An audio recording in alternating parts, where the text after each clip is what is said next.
Okay, I've just muted everyone for the moment, just put down a bit of background noise. We'll still be waiting for a few more people to join us, but in the meantime, we'll kick off and we'll just talk about how to use the software. So a lot of people will have already used it before, but if you've not, then you can unmute yourself in the bottom left corner. There's a little microphone icon. So if you do want to speak at any point, you just unmute yourself, go ahead and talk, and then you can mute yourself again later on. If you've got a camera, it'd be great if you can switch it on just so that we can see who we're talking to. It makes it a bit more personal.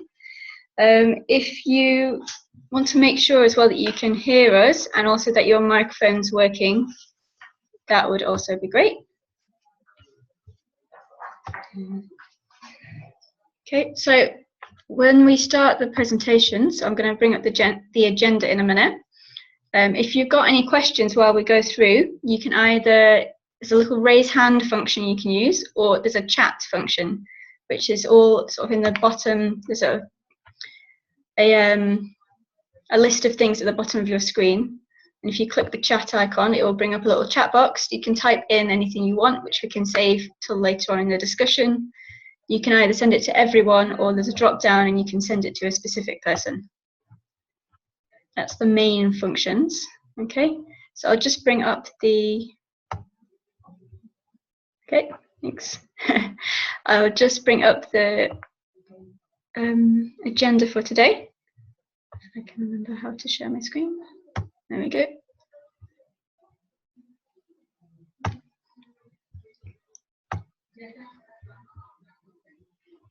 Oh, what's happening?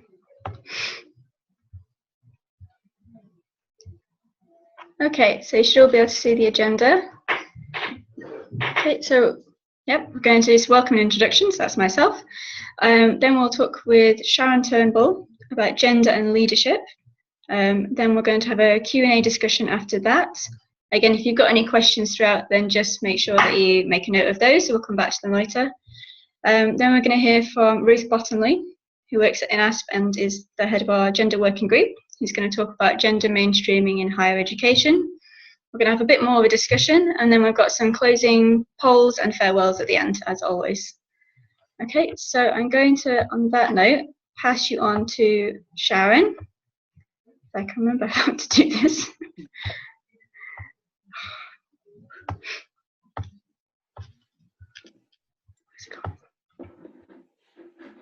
There we go.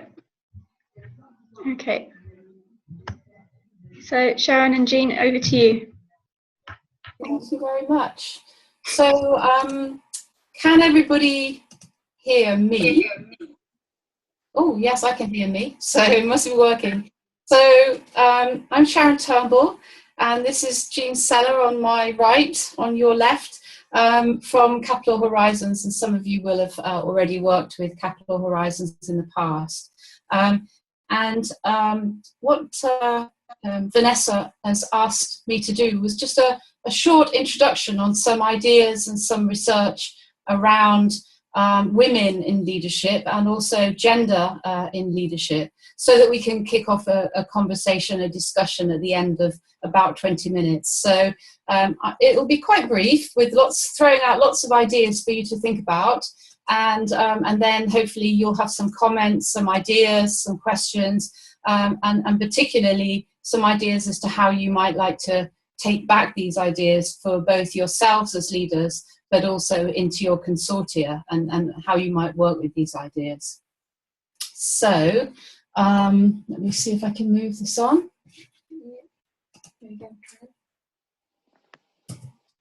Yes. So objectives of this 20 minutes and then the half-an-hour conversation, to think about how we can build more gender balance in our organisations and in your consortia, and to ask how we can balance the strengths of both men's and women's leadership in our organisations. And you might be thinking, well, there's no difference, or there is a difference. So to debate whether there might be something that women bring that's different from men and how that can be balanced. And thirdly, to think about how we can be more effective and balanced as leaders, both males and females. So it's good that we have a good balance, I think, online as well to think about these issues. There's lots of research and loads of things published about women's leadership, less about women's leadership in Africa. So it will be interesting to hear from you about how this works within your cultures across different African countries. I've been guided a lot by a very good book by Valstead and Carol Elliott, two professors in the UK. And they found that there's a lot of mixed findings, a lot of contradictions about whether women's leadership is any different from men, and if so, how. And there's loads of myths about that, about how women are different, and not so much evidence that women are so different.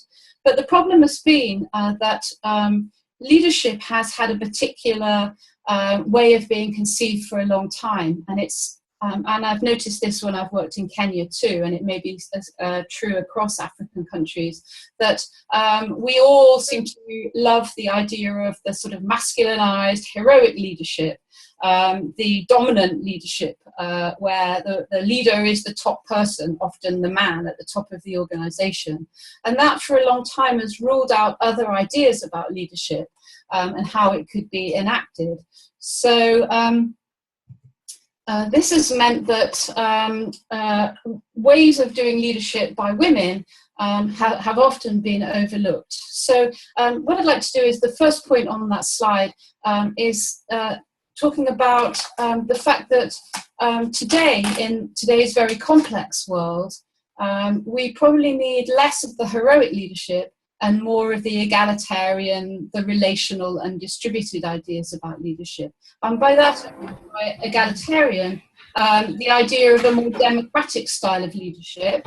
By relational, I mean the idea of people working together in teams to lead. And by distributed, I mean a more shared leadership process where it's not just one person at the top of the organization leading, but actually it's a collective leadership process. And that actually, many commentators are saying that that's shared leadership, distributed leadership, more relational leadership, is more suited to women, and has been very suited to women. But often women are seen as a more kind of giving, selfless giver, or person that like helping, and that's not necessarily been associated. So the third point slide that I've taken from Valstead and Carol Elliott is that women are often seen as enablers rather than enactors of leadership. So in other words, that still keeps the status quo of leadership being very male, very individualized and very hierarchical, and women being there as a support mechanism as opposed to leading in a different way. So this is something I think that we can debate today, as to whether actually women can do leadership in a different way and it's still leadership, it's not just a support role. The other thing I'd like to introduce, and you may have crossed this idea, is the idea of the glass ceiling. And many of you will have come across, especially women in the group, will have come across the idea of glass ceiling, where women find it hard to break through senior roles in leadership. But you may not have heard of the glass cliff theory, which is a more recent theory. And these are, again, a couple of UK professors who have said the problem with breaking through the glass ceiling is that women often are offered only the roles that are either very high risk or very high chance of failure. So when a woman reaches senior management or the boardroom, they found in their research that actually women are being given risky roles or roles which are likely to, where they're likely to win. And that was great. I'm getting feedback for some reason, but hopefully you can still hear me. And so why might that be happening? And does it happen in all cultures? So this is another question that I would like to ask you in a second. So why might it be happening? Why might women find themselves on a glass cliff in a very risky role, in senior risky role? Well, the one option that Ryan, Haslam and Postmus suggest is that there is some kind of deliberate intention to block women's progression, so that men are deliberately putting women in risky positions, risky senior positions, or that they're actually favouring the best jobs for men, so it's kind of an in-group favouritism. But it also might be less of the problem that men are doing, making the choices. It might be that women are finding less opportunities to get into senior management positions, and so they're accepting the more risky positions and then becoming a scapegoat. So in other words, then being blamed if it all goes wrong. Fourthly, they suggest that perhaps the problem is that women have fewer good networks and better and less good support once they get into post, or that there is a kind of gender stereotype that women are willing to deal with failure and are better at dealing with failure and risk than men. Or there are the idea that if you give a woman a risky position, it's somehow being more equal and helping women to be promoted. So all are very spurious reasons why women might find themselves in more risky positions. Now, what we don't know is because Ryan and Haslam and Postmus haven't done research, as far as I'm aware, outside of Europe and the US in other cultures. So we don't know whether the glass cliff phenomenon is something which would be recognizable in your cultures. But if it is, it would be very interesting to have a conversation about it. And I think Vanessa now will put up a little questionnaire for you to answer so that we can see just whether this resonates for you, whether those of you who are women have found yourselves in riskier or positions that are more likely to fail than men, or whether those of you who are men have seen that happen to your female colleagues. I'm just having some problems with the polls at the moment. I think someone we've logged in on my account more than once and I can't do them right now, so I'm going to have to come back to that. Okay, that's fine. We might be able to do that later. Let's postpone the poll for now. That's absolutely fine. And in fact, we can ask you, when we have the conversation, we can ask you to make a comment on that anyway. So if we're not able to do the poll, we'll ask you just to say what you think about the idea. So those are all the sort of challenges for women. So let's talk about some of the more positive aspects of women's leadership, so that we can end on a more positive note and think about how women can become more successful in mixed gender teams, and how men can help female colleagues to take up leadership roles, and how organisations and your consortia in particular can become more balanced in the way that men and women work together as leaders. That's very interesting. It's just literally moved its way. Okay, can you now, it's just having a wobbler, but won't be a minute. Yeah. Can you now see a slide with Chimamanda Ngozi Adichie? Yes, okay, great. So obviously women want to be presented as leaders in the workplaces across the globe. And this is a lovely quote from Chimamanda. She says, "I want to be respected in all of my femaleness because I deserve to be." So what she's saying there is, I don't want to be a masculinized, heroic leader. I want to be a leader as a woman, and a female type of leader, I think. Another nice quote from Michelle Obama: "No country can ever truly flourish if it stifles the potential of its women and deprives itself of the contributions of half of its citizens." So that works at all levels, and not just for leadership, I think. So the last thing I'd like to show you before we move into discussion is some findings from a study by the consultancy McKinsey. And they interviewed, I think not a huge number, I think about 82 women and some men as well, about how successful women can thrive, and how talented women can thrive as leaders. And I'm going to run through this. So if this diagram is a bit messy for you to see on the slide, then I'm going to take each part of it in a second and run through it so that you can see how this works. And in fact, the full report is online if any of you are interested to look at it more. So basically what they're saying here is that there are some preconditions for success that they found, and some of those would be, some basic intelligence, a tolerance for change, which is interesting, a desire to lead, because not all women have that desire, although many women develop a desire to lead as they discover that they have that talent, and actually that they are perfectly well able to lead. And of course, communication skills, which may be a precondition. After that, what this report found was that there are certain ways that talented women can thrive, and they can manage these things. And one of them is managing energy. One is called positive framing. One's connecting, one's engaging, and one's finding meaning. And what I'd like to do is to show you those. So I think they could be quite useful elements for us to discuss. And what this report found was that if all of these things are in place for a woman leader, then that's likely to lead to higher impact in the workplace, to more presence, to greater resilience, and a greater sense of belonging. Now, men, don't walk away at this point and make a cup of tea, because actually I totally believe that these things are equally relevant for men.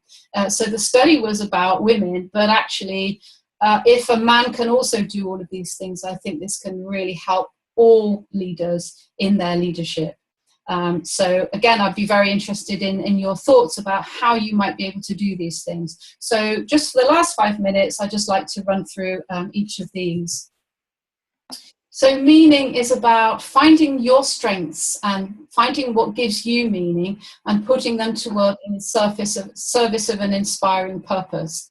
And I'm imagining that you're all working in your areas, which sound amazing, in the service of an inspiring purpose. So this Catherine Graham, a female CEO in the US, says, to love what you do and feel that it matters, how could anything be more fun? Another CEO, Cheryl Lazarus, also an American, says, I just followed my heart and was doing the things that I love to do. So I think one of the first things that a woman leader or any leader would want to ask is, am I actually putting my strengths in the service of an inspiring purpose? The second one is managing your energy. So what they found was that it isn't just about trying to find a work-life balance, because actually, in the end, work-life balance, particularly for many women, is a bit of a myth. How can you actually balance a full work life and a full home life? So what they found was that successful women tend to balance their energy flows and enable them to replenish their energy. So that quote at the bottom, identify the conditions and situations that replenish your energy and those that sap it, and become more self-aware. So self-awareness lets you deliberately incorporate restorative elements into your day. So how do you re-energize? How do you find the place or time to go away and reflect and find more energy to keep yourself going? Thirdly, positive framing. So do you see the world in a half full or half empty way? And what they're saying is that that's about adopting a more constructive way to view your world, expand your horizons, and gain the resilience to move ahead. So it's not just about replacing adversity with positive belief, but it's also about accepting the fact that there's going to be challenges and adversity and thinking about how to act. So positive framing is about countering challenges with action. Connecting, growing and building stronger relationships and increasing your sense of belonging. So what they found was what Hunter and Ibarra says actually is what differentiates a leader from a manager is the ability to figure out where to go and how to enlist the people and groups necessary to get there. So successful women leaders were good at finding a sponsor, finding a mentor, or finding multiple sponsors and mentors. Engaging is about finding your voice. So hopefully some of you today will find your voice on this webinar, maybe for the first time, and that would be great. So it's finding your voice, becoming self-reliant and confident by accepting opportunities and the inherent risks that they bring, and collaborating with others. And this is a nice quote from the report from a senior female leader in McKinsey, who says, "Every Monday we had a senior management meeting. In the beginning I just listened. I learned from the guys because they were all there. And after a while I started to speak up. You did the work, so you got to talk about it." And I did. And I think there is quite a lot of evidence that many women don't speak up. So, and obviously that's really important. And maybe that's not the case in your cultures. Maybe the women are leading the field and speaking up more than the men. So I'd be interested to hear what you think about that. So was that the last one? Yes, so that was the last one. So in the interest of time, I can certainly take questions, but most important is for us to discuss some of these phenomena. And 3 questions for us to think about, maybe starting with the first, but then we can move seamlessly on to the others, or we can take any of these questions as the mood takes any of you. So the first one would be to think about what strategies could you and your consortium adopt to achieve a positive gender balance and to thrive as leaders yourselves, whether you're a man or a woman. Second would be, do you recognise this glass cliff phenomenon, the idea that women can often get promoted into riskier positions than men will take up? And how does that happen, and how could it be countered if it does happen in your culture? And thirdly, to think about maybe an individual or even a whole team that really motivates you by supporting and enabling gender balanced leadership in practice. So perhaps some of you might be willing to share why that person or why that team really inspires you, and what have you learned about gender balanced leadership from their values and behaviours. So that's a few things to get us going for the next half hour. But I think we can start wherever you would like to start, whether it's strategies. Oh, okay, we've got some notes here. The polls are working again. I don't know if Vanessa's there, but I don't know if you want to do the polls. The polls are working again. Vanessa, do you want to start with the poll? It's not working again. Sorry, it was my mistake. I'm not sure why. Sorry about that.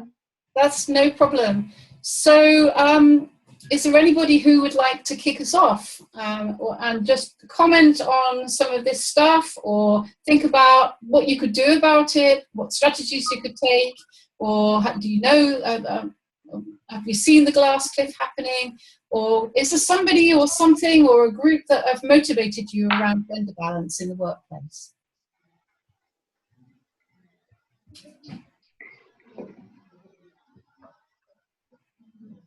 Or do you, if anyone does want to talk, you just need to unmute yourself in the bottom left-hand corner of your screen. There's a little microphone icon.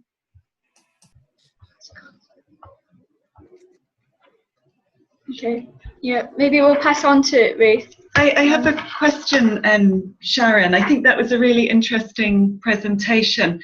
And I hadn't heard of this glass cliff. I've heard of the glass ceiling, but not the glass cliff. I also wonder, is it a phenomenon that sometimes the opportunities, particularly for women leadership, are perhaps in areas that are seen to be less important within institutions? There is some research on that, Ruth, as well, actually, that we often find women take up leadership positions in service functions like human resources. And of course, since I have a human resource background, I wouldn't say they were less important, but it's true that women in the boardroom are often coming from those support functions, perhaps HR, perhaps marketing, and less from finance and strategy and so on. So I think that's a different phenomenon, but I think it plays alongside the glass cliff, that when women do reach a senior position, they're either seem to be a bit like the slide I showed from Elliot and Stead about women being seen in sort of helper role, a sort of supporter role as a leader, as opposed to driving forward as a hero.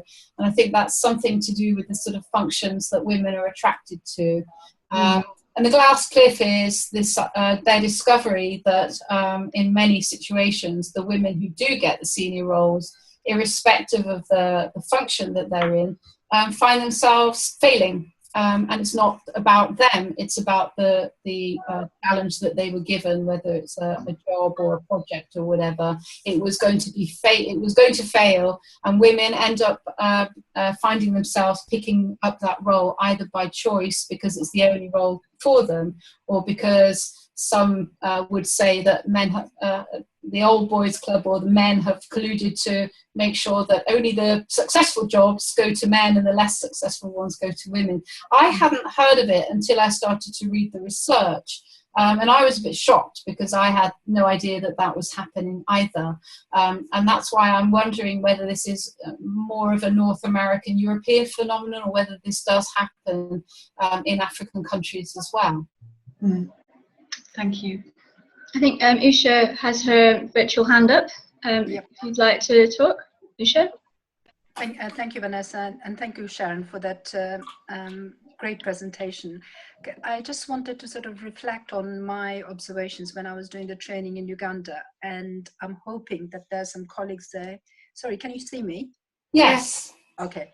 I'm hoping that there were some colleagues online who were there. Some of the informal discussion, Sharon, seemed to be around how there's a huge amount of positive action work happening in places like Uganda. There are government initiatives to give women extra points, for instance, to go into university, to be promoted, etc. So my two questions were really how the men felt about all that positive action that was happening for women in, say, Uganda. I can't speak for other countries. And the other one was this sort of observation of mine that while there was a lot of positive action, there seemed to be still quite a lot of reluctance by the women to step into that space, the engagement space that we talk about. And I know I feel it myself, so it's an empathetic question really, and really wanted to ask the women online whether they feel confident enough to step into that space of leadership when they're offered it, or when it's open and there's an invitation that they as well as men could enter it.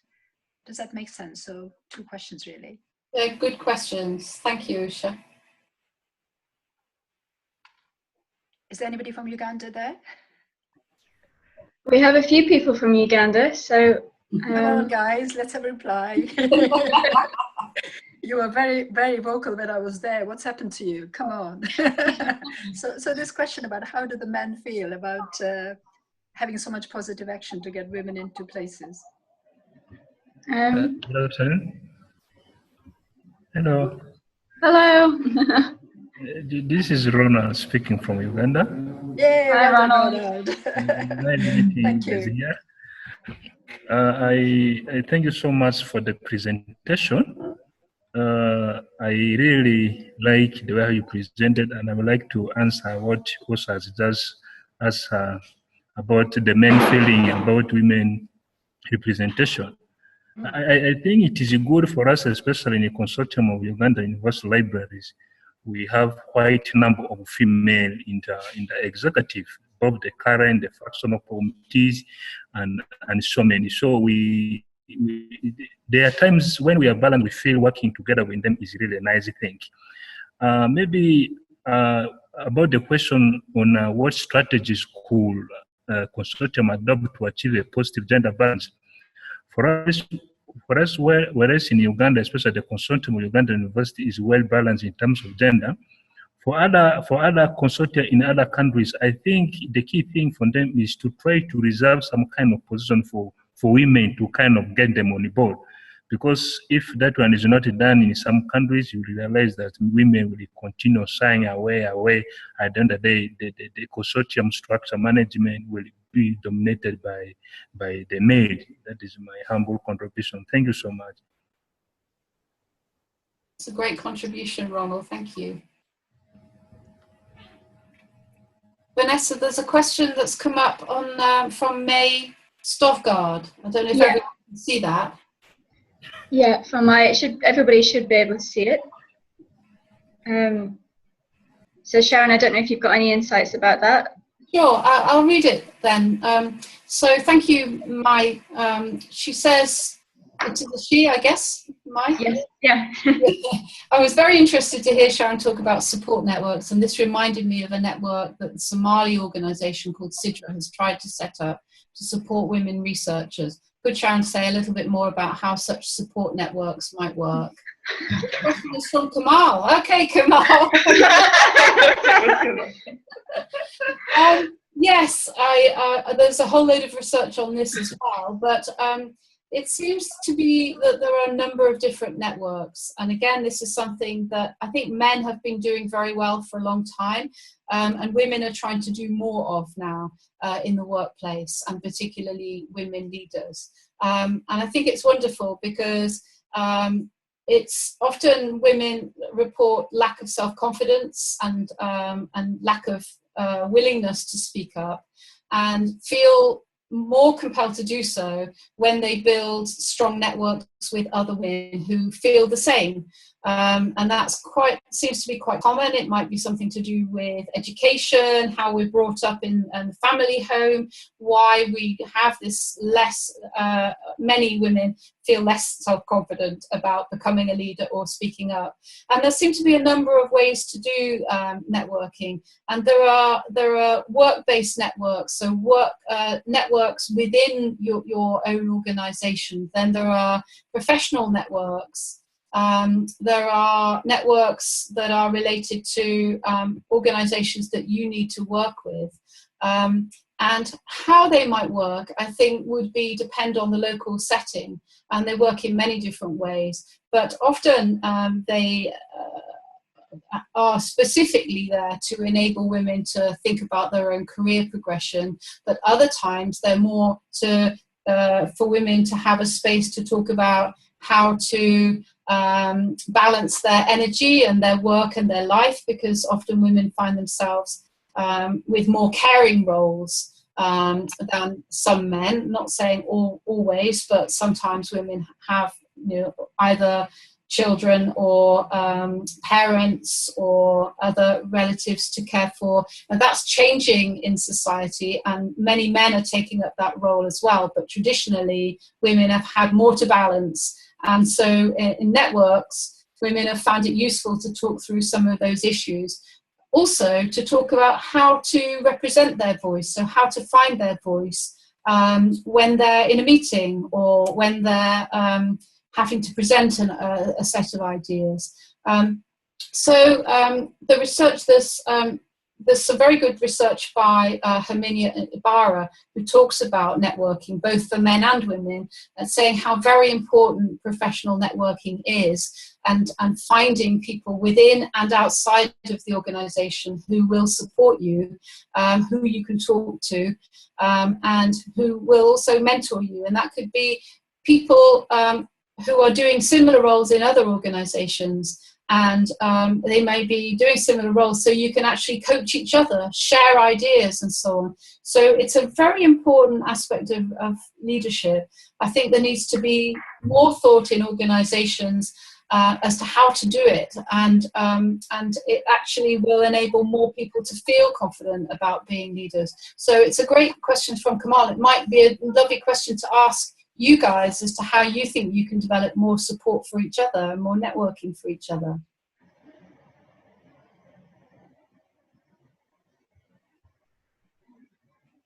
Does anyone have any comments on that particular topic? Vanessa, can I come in? Yeah, of course. All right. Really, it's building on what Sharon's saying, and it's making me think that quite often we talk about networks for women as being about support of other people to become better leaders or whatever. And for men, it becomes more about where they make decisions. And I'd be really curious to understand or have observations from my colleagues in Africa about where you think decisions are made. Because certainly here, quite often the very high level decisions are made in pubs, in golf courses, over meals in the evening. Quite often those are places where women don't always have a chance to participate, partly because of childcare or other reasons. my question was that, in the African context, how do you see networks as men and as women?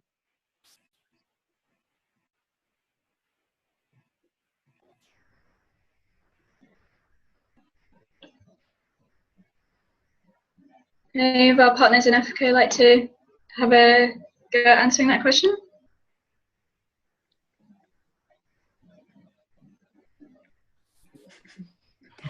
Can I just sort of not pressure you on that, but just to say, can you try and have a think about it when you're out and about in your jobs in the future, and just notice where decisions are made? Are they made in formal committees, or are they made before that? Who makes the decisions, and do they affect your involvement or not? I think it's just such an interesting thing to keep a watch out for. Thank you.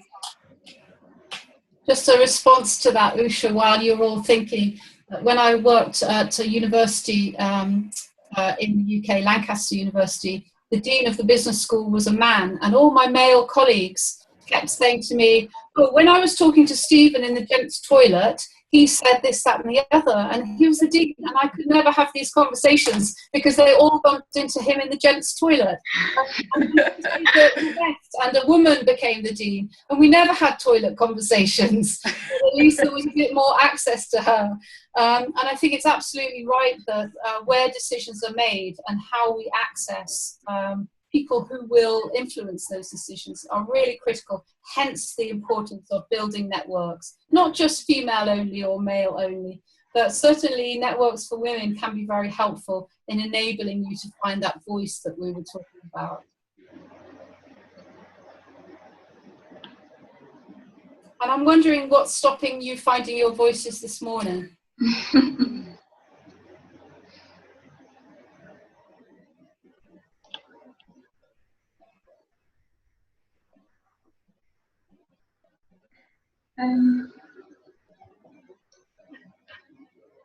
Okay, well, if no one's got anything more to say on that, I do have polls now, so perhaps we can launch that. Let's do that. That's great. Yeah. So I've got a couple of questions. So one of them is about the glass cliff, and the other is just about equal opportunities in institutions. So we'll launch that and just see what people think. So it's an anonymous poll. So feel free to say your honest answers.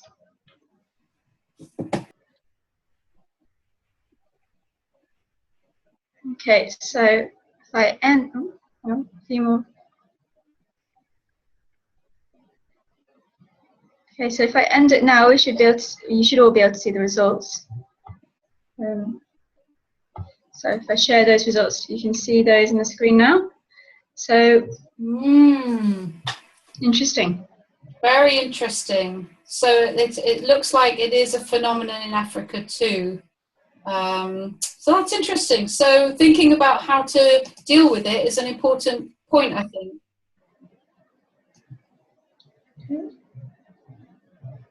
So I've got another quick question to ask everyone. Let's see how this goes.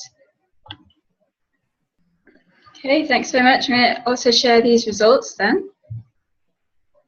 So this is also quite interesting. It's really positive that 80% of people think that their organisation or institution provides suitable support that fully meets the needs of both men and women. So you're working for a great institution.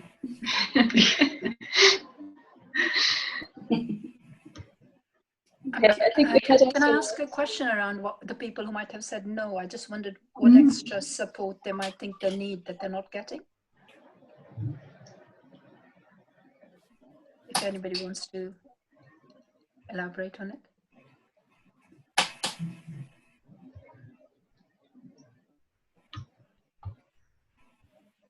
No, it's okay. We'll move on to the next one. We've got a nice comment from Purity just come up on the chat.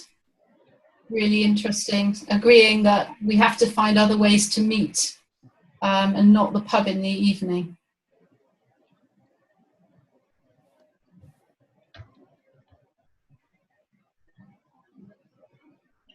I think that is a really interesting comment and observation that, a lot of things go on in the background that you're totally unaware of, and that the people involved are unaware of as well. So, yeah. We set up a women's support network at Lancaster University because none of us were, first of all, to help us get our PhDs and then to get promoted because it was hard to get promoted. And the men didn't like it. They felt threatened. So I think we do have to be careful when we do that, not for men to think somehow we're conspiring against men, because that's not the reason at all for women to get together. It's to support each other, but it's not an anti-man thing. It's more just to enhance the relationships in the workplace. So you guys, if women get together, don't feel that this is something that excludes you. It's more something that they need in addition to you. Ronald's laughing.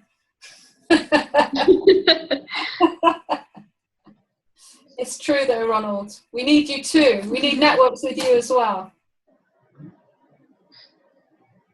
Moses agrees. I just saw a nod there. So interesting comment as well from Dinah in the chat box. So she says, our contribution is women, we are our own enemies. Most women will not support other women in leadership positions. Yeah, that's it's a bit like the Margaret Thatcher phenomenon, that those of you that followed politics when we had in UK, the British Prime Minister, she was one of the worst women leaders for not supporting other women. It's crazy. So yeah, absolutely right, Dinah. This is a problem. I think we, as leaders, as women, senior women, we need to remember our role to help other women to grow. Absolutely critical. So totally agree. We need to start with ourselves and make sure that we are doing that for other women. And we also need in workplace to check others to make sure that women are supporting, because we all need, all of us women need good women role models as well as good male role models. So a really good point, thank you. Anybody want to comment on that, on Dinah's point? Yes. Hello? Go ahead, Moses. Yeah, this is Moses from Uganda. Hi. Hi. Now, to complement on Diana's point, we had a scenario in Uganda last year when there was presidential elections, and among the contestants there was one lady who aspired for the position of presidency. Literally, we would expect that all ladies would support or vote for her, but the scenario was different. Well, she did not gain very many votes out of the elections, but we would really expect that ladies would rally behind her and support her during the elections. So Diana's point comes in that women don't support themselves to fight for certain positions, because looking at a position of a president in the country would be a very strong position to advocate for ladies or women's leadership role and influence in the country. But it was disappointing to see that most ladies or women did not vote for their fellow women. Mm. Do you know why? Well, politics is mixed. There are very many reasons to that, which I can't really zero down on one, but it was a surprise though, because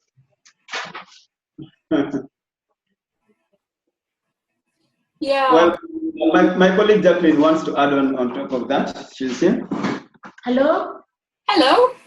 I'm Jacqueline from Uganda. Hi, Jacqueline. Hi, Jacqueline. I just want to supplement on what Moses has said, why women don't vote for their fellow women. Sometimes women feel like, because of emotions, they feel like their fellow women are going to let them down. And they feel like they should trust more of men than their fellow women, which is bad and wrong. I think as women, we need to have a tendency of encouraging each other and lifting each other and supporting each other so that we can strive in leadership. And I think sometimes it is also because of ignorance and the background cultures, which has always pushed women behind. So even we feel ourselves as if we trust a woman to lead, that woman is going to let us down. So that's why we do not support them mostly in elections. What happened last year? Interesting point. Thank you so much. Thank you.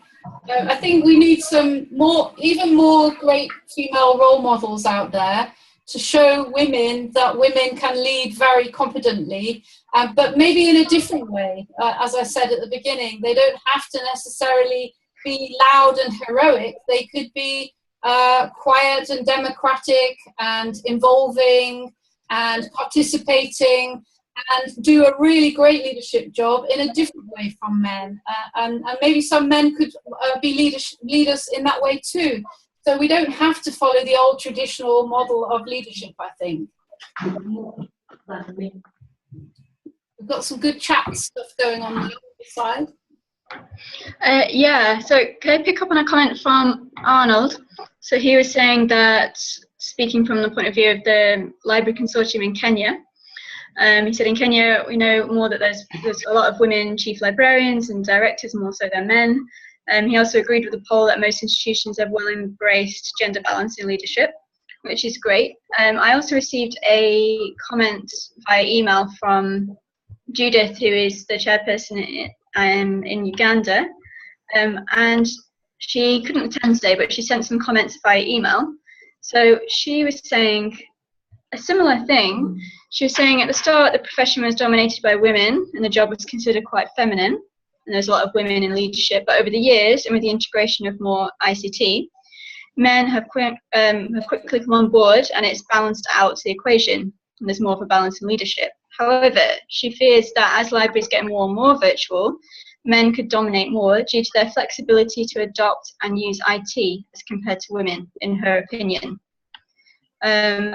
So she was saying that a strategy might be to improve the curriculum in the LIST schools, to heavily integrate library IT practices at that level, and that way perhaps more women would pick up an interest at an earlier stage.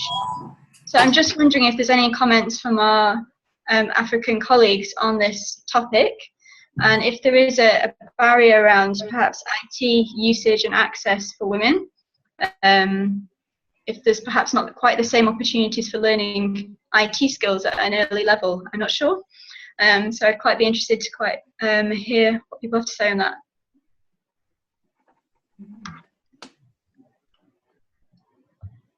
Hello? Hello?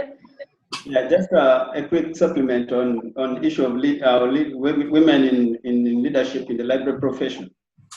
I think it should be noted, like in Uganda scenario, we have more women library professionals, and most of them are in the top leadership, chief university librarians and librarians of research, research libraries and other preparatory libraries. So actually, recently I was thinking over it. I'm like, why is it that we have more ladies in these leadership positions? It struck my mind.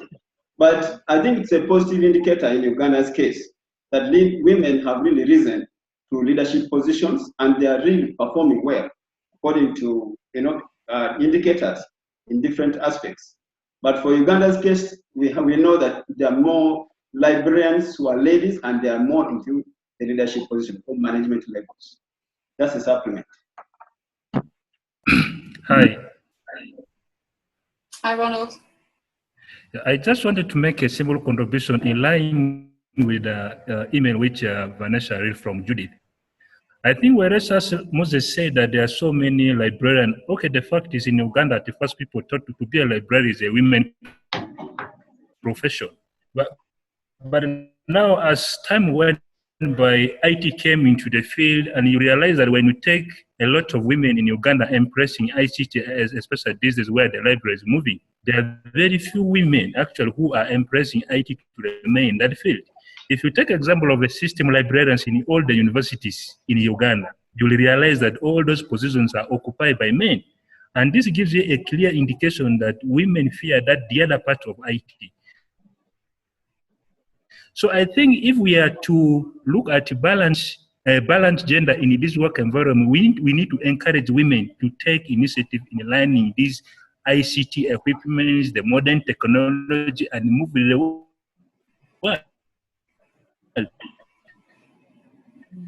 Otherwise, as time goes by, whether they could be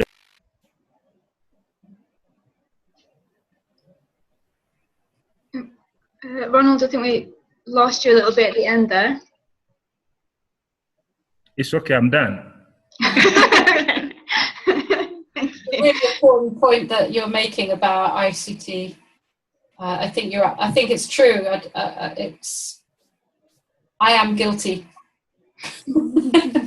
So we're all guilty. Many of us are guilty. It's true of not taking up the technologies that are available. There's a lot on the chat now, Vanessa. How do we deal with that? I was just going to go to perhaps Jacqueline. So we were talking before about women in leadership and women role models, and she mentions there about mentoring, and for women higher up in the profession to be mentoring those who are new, younger leaders. So I was wondering if she could expand upon that. Jacqueline, if you're there.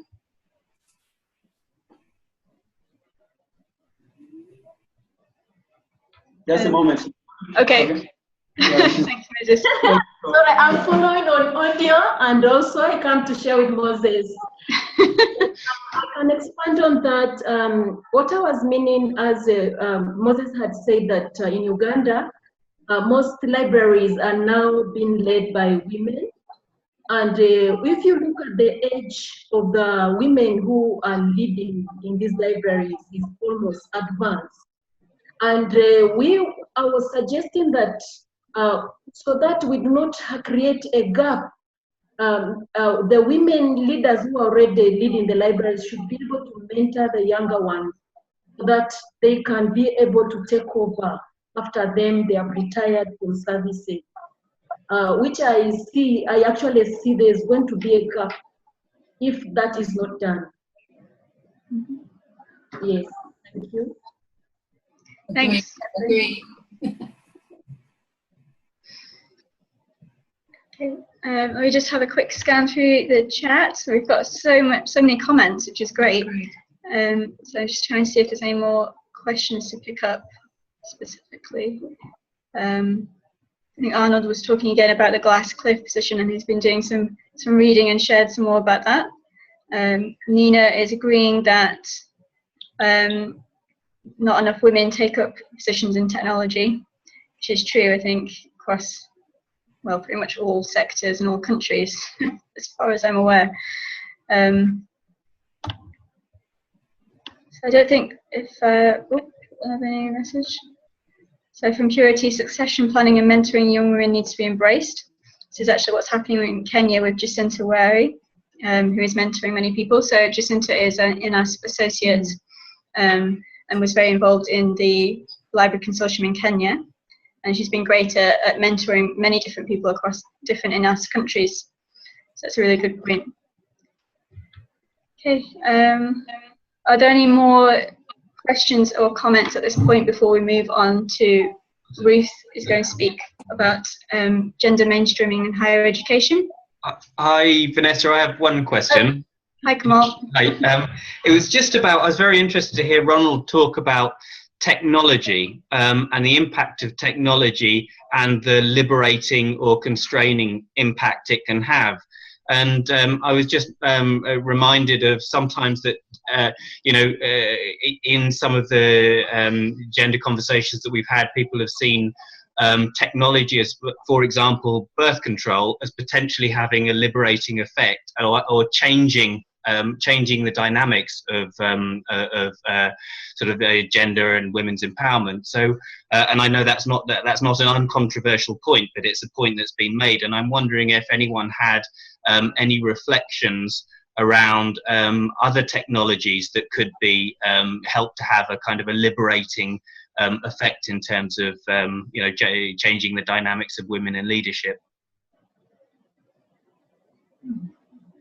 It's an interesting question.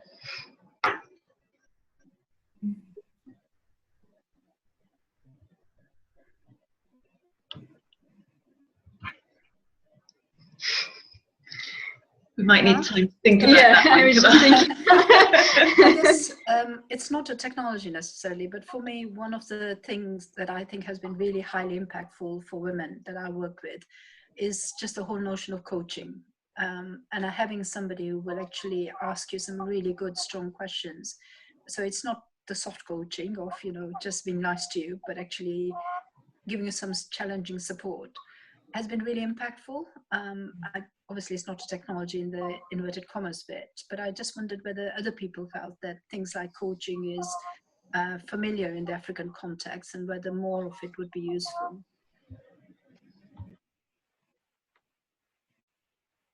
I think, Jacqueline, I would be quite curious to know what you think, because I know we have had chats in Uganda about how we bring women up into different ladders of sort of self-awareness and sustainability. Do you think things like coaching would help? Hello? Hello? Hi. Yeah, I think coaching would be very good if actually women would be ready to coach. I mean, those who are already in leadership be ready to coach the younger ones. Sometimes women tend to hide some information to themselves and they are not ready to share with others. And that is a very big challenge, which we need to really have like maybe sensitization meetings where we can encourage women to always share the new innovations they have discovered, the new things they have discovered in leadership, so that others also can get to learn. So I think coaching could work. Thank you. Thanks, Jacqueline.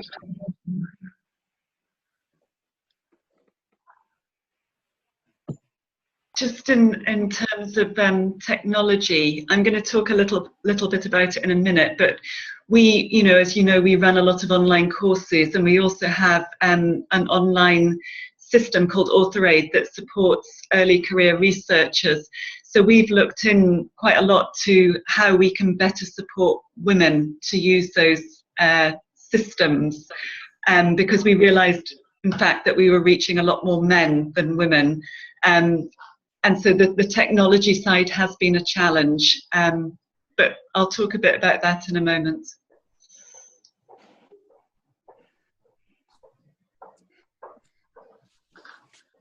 I'll just reiterate on the coaching thing that Usha brought up, that if paying for coaching is not an option, then, mentoring is another way that has already been mentioned quite a bit on the chat. But also finding a partner and coaching each other, just asking each other lots of open questions about what's challenging you and what you might want to, how you might deal with a particular problem or issue can be really effective. And all you need is another person. If you're a woman, you might want to choose a woman, or you might want to choose a man who does leadership in a different way so that you can compare ideas. And just I call it co-coaching, and that can be really effective. And also getting into small action learning groups to share problems, to work on issues together, to help each other to think through. All that can, I think, really help with helping to build your voice, to become more confident, and to network. Back to the networking thing that I think you've all said has been pretty important for you.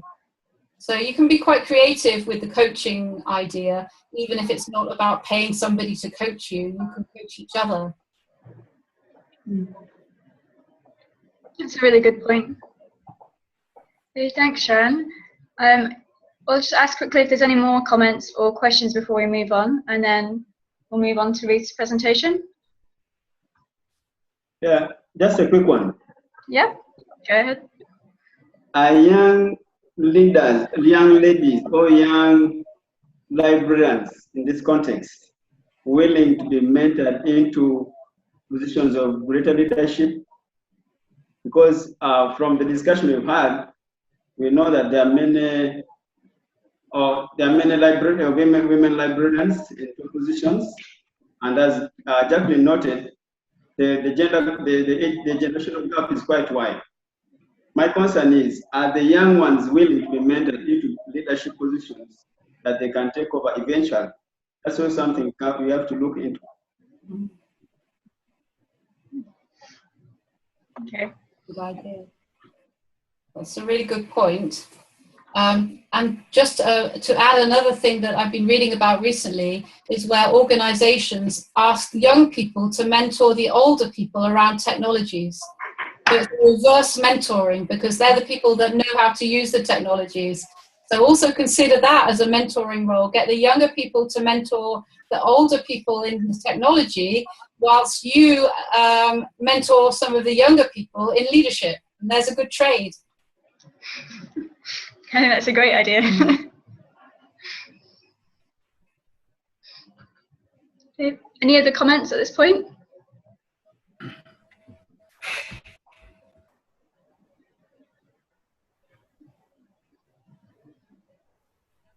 Perhaps not. Okay, so we'll move on to Ruth's presentation. So I'll just bring it up on the screen, and then I'll pass over to Ruth.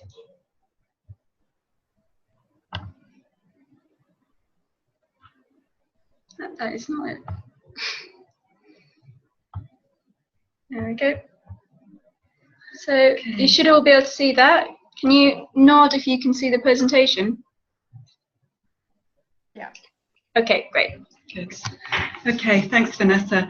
So I'm going to talk a little bit about what INASP has been doing to support gender mainstreaming and women in research and academia.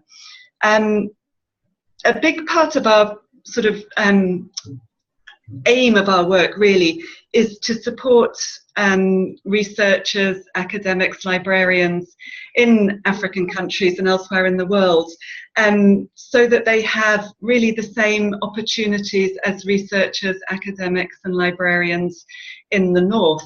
And obviously, I think a scene like this is probably very familiar to many of you, with libraries that lack resources, computers, you know, poor internet connections, things like that. So there's this sort of inequalities, I think, in terms of research systems across the world.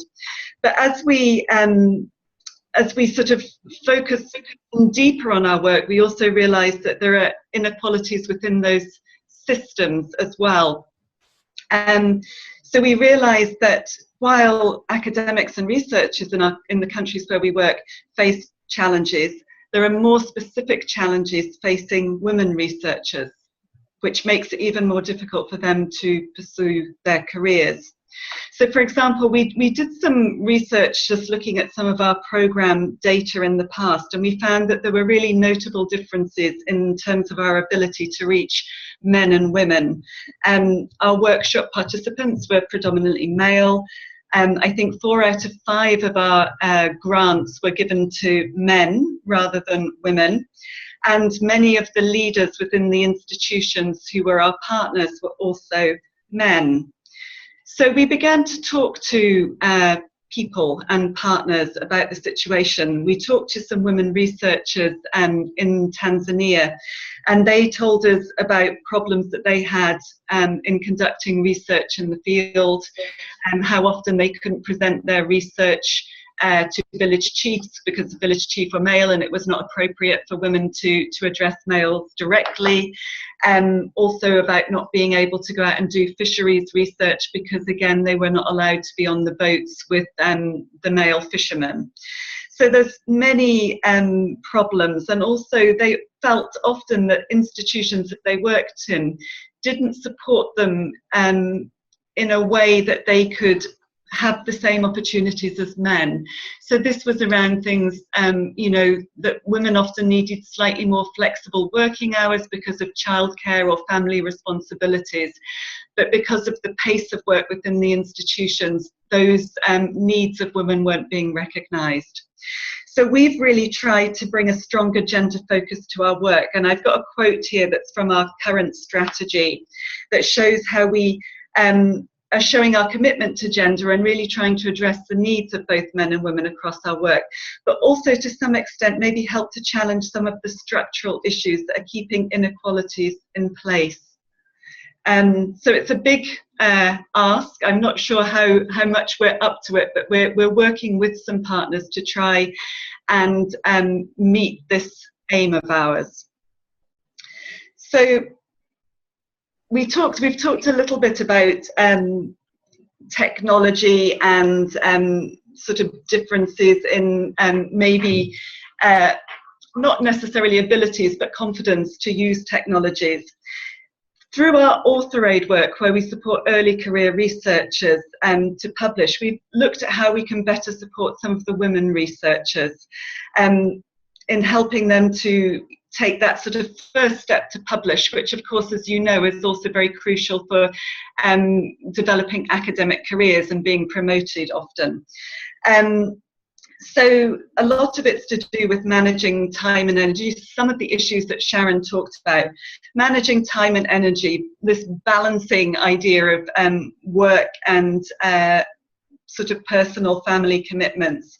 Also providing opportunities to connect and support women and to bring people together to share experience and to discuss some of the issues that they have.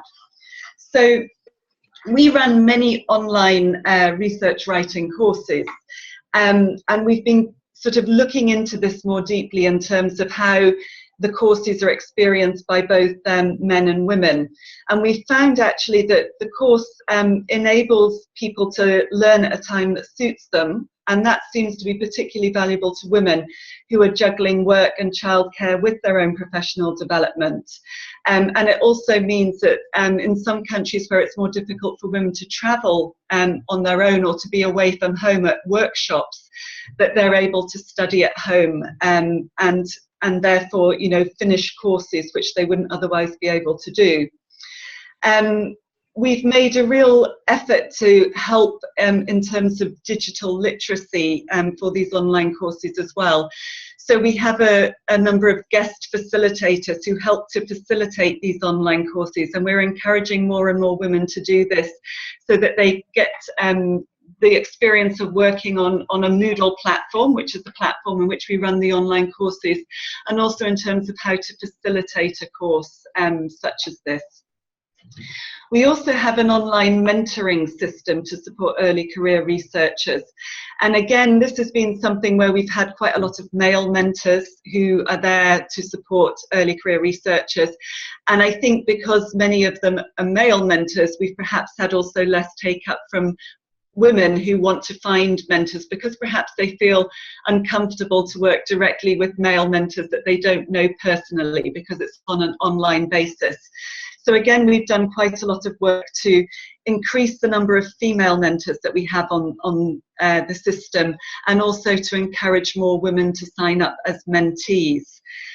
We've also added an additional support option that's offered through the mentoring service of career mentoring, which allows early career researchers to talk to more senior researchers about how to really develop their career, you know, how they've dealt with challenges themselves. And that's something that a lot of women have told us has been really important for them. We've also supported some partners to run gender workshops and events, which really are sort of to start the discussion.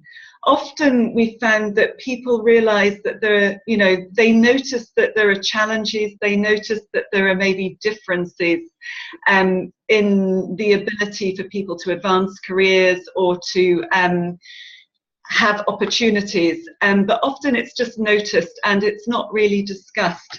So we've supported partners to kind of take the first step in really coming together to discuss these issues. So Kamal mentioned a bit earlier a partner of ours in Somalia, the Somali Institute for Development and Research Analysis. They held a knowledge exchange event on women in research and higher education in the Somali context last November. And it involved women and men academics, people from government ministries, researchers, civil society organisations, all coming together to really discuss what are the gender issues in Somalia in terms of research and higher education. The event was very successful and they did produce a policy paper. They've also started some engagement with some of the government departments in Puntland in Somalia. And they've also set up a database of women researchers with the idea that these women can now work together as part of a network to support each other, to share their work and to share experience. We also provided some support to the Gender Centre for Research and Training in Sudan, who have been doing some work in incorporating gender issues into policy making. So again, you know, many decision makers in government do tend to be male, and it's really important that policymakers use broad evidence base from a range of different stakeholders, including both men and women, so that they get these different perspectives. So what the Gender Centre did was basically run a series of workshops with and for policymakers in order to strengthen their use of evidence and gender in the policy-making process. And then I move on to the work that we've been doing in Tanzania with the University of Dodoma. So we were approached by some women at this university and female academics in 2015. We were already doing some work with them in terms of embedding some research writing courses into their university curricula. But they came to us and they said, we want to run a workshop, and they'd entitled this workshop Getting Out of the Box, Creating a Gender Platform, because they'd realised that there were gender barriers in their institution that were affecting the full participation of women in academic life and also their chances of promotion. So they realised that, you know, of the 694 academic staff members, there were only 175 female, and absolutely no women at all in any of the senior leadership or college principal positions. And so they really wanted to kind of explore the reasons why this was. So the initial workshop that they held was actually for 26 female academics, and they came together. They had the support of the senior leadership, which I think was really important, and also the human resources leader or chief, and they just came together and they just started to discuss what were the issues. And I think, again, it was one of these things where individually they'd all noticed these differences, these challenges, but they just kind of coped with them. They just carried on thinking, well, this is just the way it is. But when they all came together, they realized that they had a voice. There was something they could do about these difficulties, these challenges. You know, they had a position where they could actually try and address them. And so since that initial workshop, they've actually gone ahead. They conducted a baseline survey with students, with academic staff, with the university leadership, university support staff. They ran sensitization processes among all those different levels. And they've now drafted a gender and sexual harassment policy for the institution. And they're setting up a gender unit, which will actually oversee the implementation of the policy and provide support around gender issues and problems moving forward. So it's been this incredibly, I think, successful work that they've done, and really driven by a core group of women within this university who wanted to make a change. We had them presenting at our Author Aid workshop in December last year in Tanzania. And as a result of that, we now have institutions in Ghana and Tanzania who are also embedding on a similar gender mainstreaming process within their institutions. So we're really excited about this, and the fact that, you know, when people begin to realize that change is possible and some action can be taken, that they want to then start the process themselves within their institutions.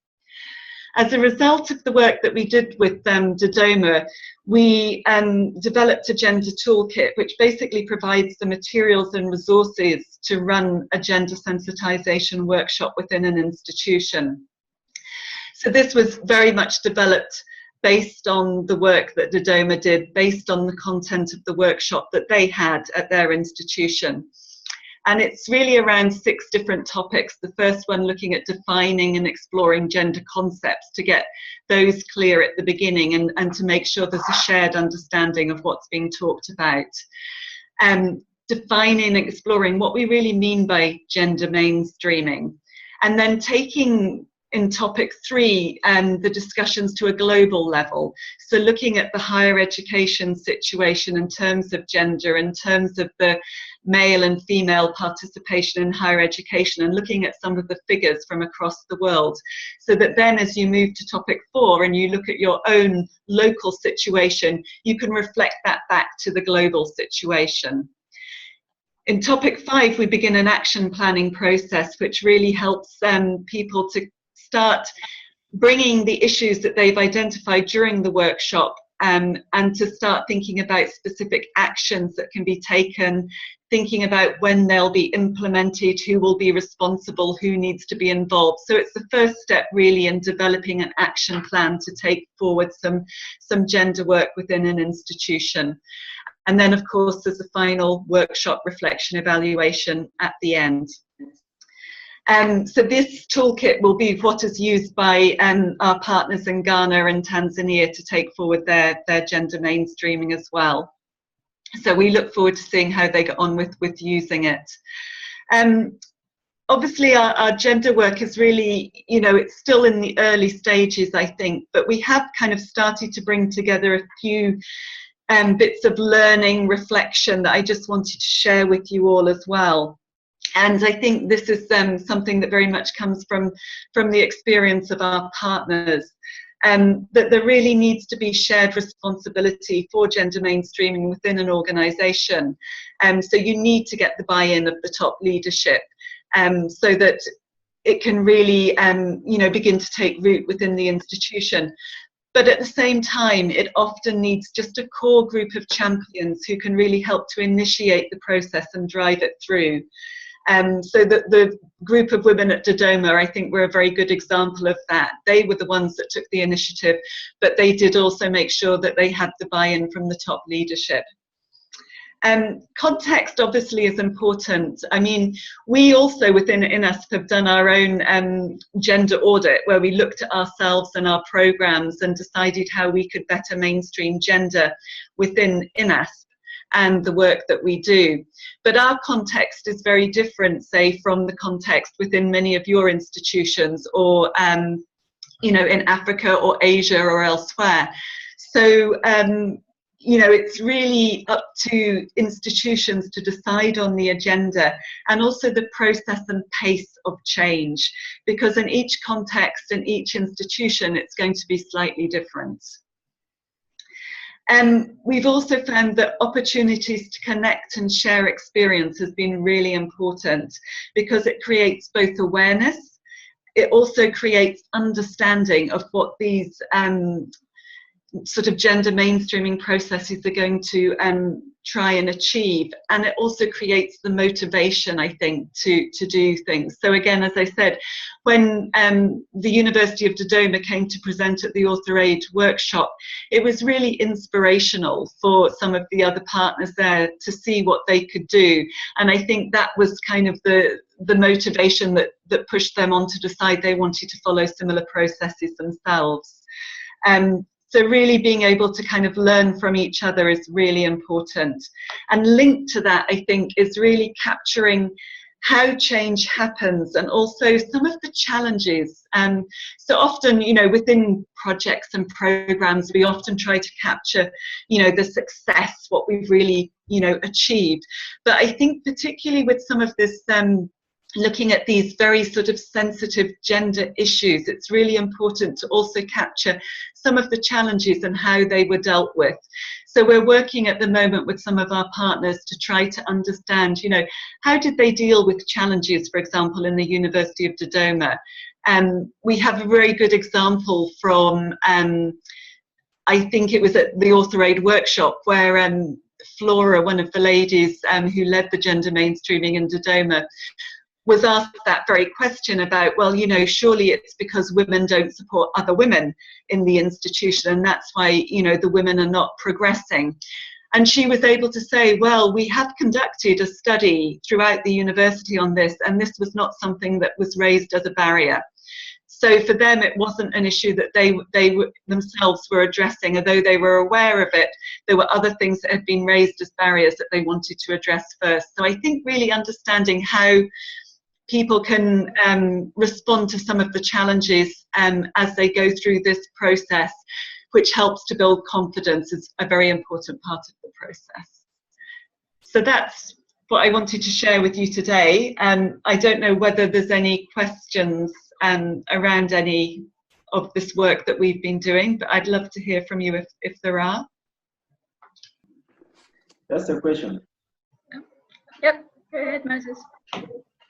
How do you regulate the participants for the online mentorship? For example, if you have more males enrolled for the program, how do you make sure more ladies also join up? So with the mentoring system, it's a bit like, I don't know if you're familiar with online dating systems. It's a little bit like that, in that basically when someone signs up as a mentee, they have a specific issue that they want support with. It could be writing a paper, it could be just looking at the abstract, helping to shape the paper, or maybe even just, you know, help with editing the paper in English. They may want some subject-specific expertise. They may also decide that they want a female mentor or a male mentor to help them. It's a choice of preference. So when they come into the system, they can look for a mentor that matches what they want, and we can offer some people that we think might be useful for them, that match what they're looking for. And so we'll bring up a range of people, and then they can find them and start a relationship. And really it's you know, it's then between those two people to take the relationship forward. So we just help with the matching and bringing people together, and then they take that relationship forward. But we do ask people to feed back on the process and how the relationship went for them, so that we can get some feedback on that as well. We also provide guidelines to the mentors about you know, sort of how they conduct themselves as mentors, you know, some basic ethics around that. But I think that we've had far more men on the system in the past, but one of the things we've been doing is try to link also to some of the women's networks that are out there. For example, we work very closely with the Organisation for Women for Science in Developing Countries, and we've managed to sign up quite a lot of them as both mentors and also mentees. So we're gradually increasing the number of women on the network. So that's how it works, really. There's a question from Jacqueline.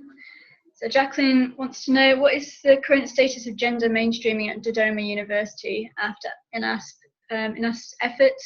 Did the women rise up to senior leadership positions? So it's still, you know, they started this process in 2015, and I think one of the things to say is that it's not an overnight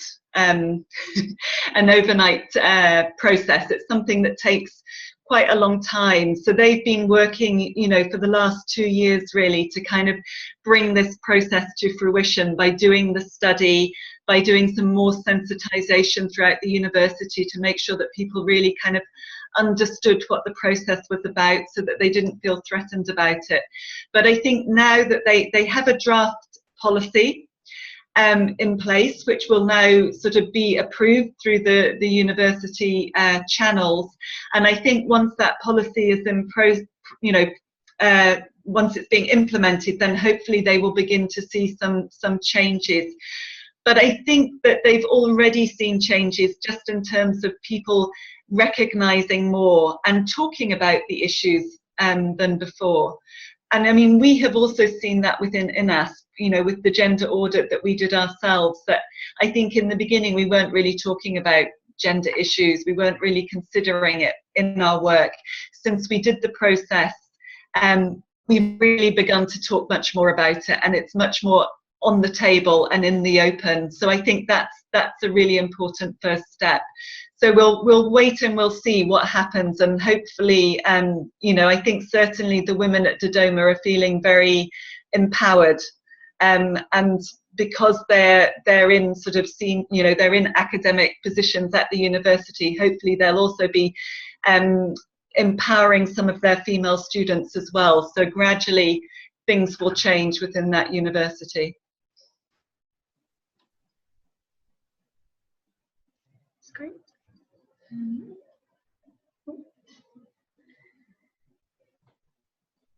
So a question from Germa, who's in Ethiopia. So hi Germa, nice to know you made it. How to motivate female researchers to do more and more in higher education and get more into leadership roles? I don't have all the answers, but I think what we've been thinking about based on the experiences that we've had is that we see that there's working at different levels. So there's working at the institutional level, really trying to make sure that any barriers to gender barriers, which could be to both men and women, but that they're tackled and addressed, and that the institution is open to supporting both men and women, and they have policies in place to enable that process. I think also it's really around building skills. So this could, it can be done in a number of ways, but, looking at leadership skills for women. I know that Sharon's done quite a lot of work on that. So we're also looking forward to talking to Sharon about how we can perhaps introduce some leadership training for potential women leaders into the work that we do. But also in terms of, around the supporting research and research writing that we're doing, thinking about how we can support women in terms of publishing their research, being able to communicate, because often we find that on the online courses that we run, we actually find now that women are doing better than men in terms of receiving higher marks in the quizzes and in the online course themselves, but at the end of the course they still say they feel they have less confidence. So there's something about also really trying to increase confidence, and I think a lot of that can be through mentorship, role models, having really positive role models, having other women that can talk about the challenges that they've faced. I know certainly for me, sort of a real turning point in thinking about how we could address gender issues in the work we did was when I heard some of the women researchers from the Organisational Women in Science in developing countries talk about how they managed pregnancy, marriage, looking after older relatives, miscarriages, all while trying to get their PhDs, and how they cope with that. And that was so inspiring for me, but it was also, I think, very inspiring for other women to know that, they can talk to other people, and they can perhaps get the support to help them through those processes, not to give up, I think. We're going to have to wrap up fairly soon because it's already 12. But before we do, I'd like to just comment on Ronald's message in the chat box, which is about how the case of Dodoma is quite different from his university, Uganda Martyrs University, where they have women in key positions right from the top, university management, middle and bottom. I was just wondering, Ronald, if you could tell us a bit more, now that you've listened to Ruth talk about Dodoma, what is it that creates that enabling environment at your university? I think, like she put it, it's about role model. We have a lot of women here who have published research papers. We have them in the government, and these people have taken key management positions in the management, deanship. When there are research conferences, they are there. So now even these young people who are doing postgraduate studies look at them and like, how, if that one can be a member of management, a woman, why not me? So that's why I said she put it right, that mentorship and role modeling is very, very key. Somebody needs to look at somebody and say, wow, I want to be like that. Once that one is lacking in an institution, it becomes a bit very difficult. But I think for us here, the ground is now set. People are looking at these people in a key position. They're like, okay, because when they stand up, even they speak in a meeting, people listen to them. Like in other previous situations, people listen to them.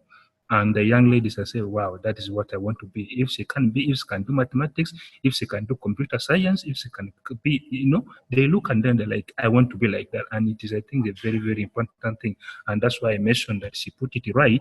by saying that role model and mentoring is a way to go. And these women in these key positions are willing to actually support these young people. When they go to them, they call my daughter, this is how we do it here. Mentorship for me is a way to go. Thank you.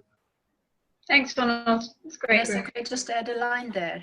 Yes, of course. Yeah, Ronald, I think you're absolutely right that everything you said is really right. Recently, I met the head of the principal of Macquarie University, and what really struck me was about his sensitivity as a top-level decision maker about gender issues.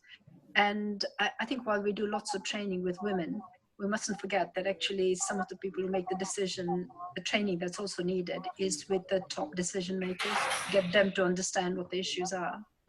And I think the principal in Macquarie University was a fantastic example of somebody who did some work on himself about understanding gender issues. But that was really insightful. Thank you.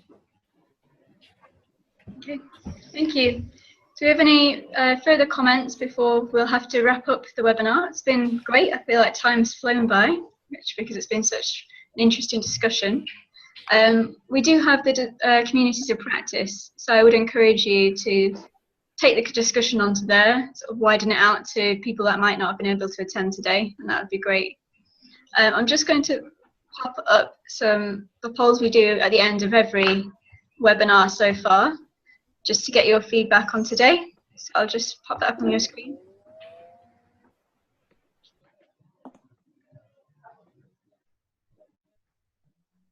Okay, so I'm going to end the poll now. And then I can share the results with you. So most people overwhelmingly thought personally it was quite a useful discussion, so that's great to know. Again, most people thought it was quite relevant to your organisations. Some people very relevant, somewhat. And most people again think it's an appropriate platform for cross-consortial learning and sharing, which is great. And all of you would like to take part in future webinars. So I'll hold you to that. I'll be expecting you all to sign up next time. Okay, so thanks very much, everybody.